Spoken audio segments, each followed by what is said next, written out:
Hi everyone and welcome to another video. Today we're going to be taking a look at all the new 2023 August wave LEGO sets that LEGO released, and I'm going to be kind of comparing them into each other and ranking them on a scale of 1 through 5. Coming in the number 5 spot, as I'm sure many people have guessed, is the Buildu Chewbacca LEGO set.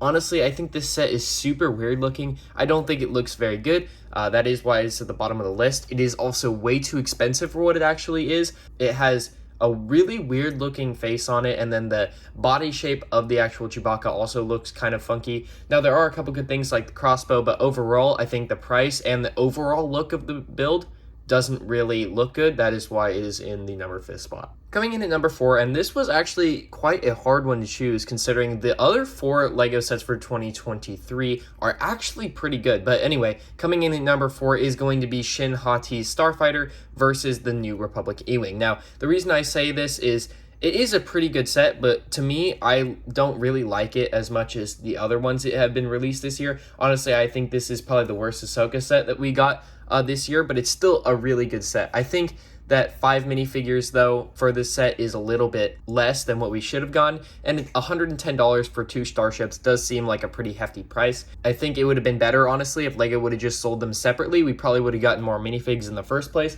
and we probably also would have gotten some of the ships for a cheaper price overall. In the number 3 spot, it's going to have to be the New Republic Gunship. Now, honestly, it is a really good gunship. The colors on it, the dark red and light gray and white, all look really good together. But honestly, I think the price point that it's at is a little bit too cheap for what it should have been. I think if LEGO was to bump the price point maybe $20 up, then the set would have been better because they would have built it probably a little bit bigger. I think that is the main drawback for me, is how small this set actually is. Unfortunately, it does also have some inaccurate minifigures. It also has the horrible helmet holes. It has 2 shock troopers in it that have those, and then it also has Commander Fox, which would have been a really good addition to the set if it not had been really inaccurate, especially with that miscoloration of the armor plate. Coming in the number 2 spot is going to be the T6 Shuttle. Now this set is absolutely phenomenal. It has amazing minifigures and then the build itself also looks incredibly good with the dark red and light gray look. Now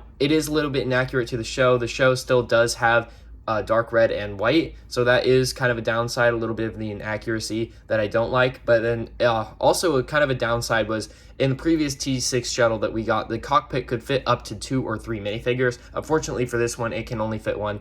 I think that is the biggest drawback for this set, which is why it is in the 2nd spot. Coming in at the 1st spot, and I'm sure a lot of people would agree with me, is going to be the Ghost and Phantom 2. Now this set is amazing. However, it does not have as many minifigures as I would have liked in it. It is an amazing set. There is so much detail, and the angles on the ship and the colors as well, they all tie in really nicely together. I'm also really excited that this entire set has an interior. Now, if we remember in the previous Ghost that we got, it did not have interior. And then another cool thing is it also includes the Ghost. In the previous Ghost, we only got the Ghost, and then you'd have to buy the Phantom separately. So the minifigures in this set are great. The aesthetics in this set are great. Honestly, I think this is probably the best set we've gotten this year. Anyway, thank you guys so much for watching, and I'll see you in the next video.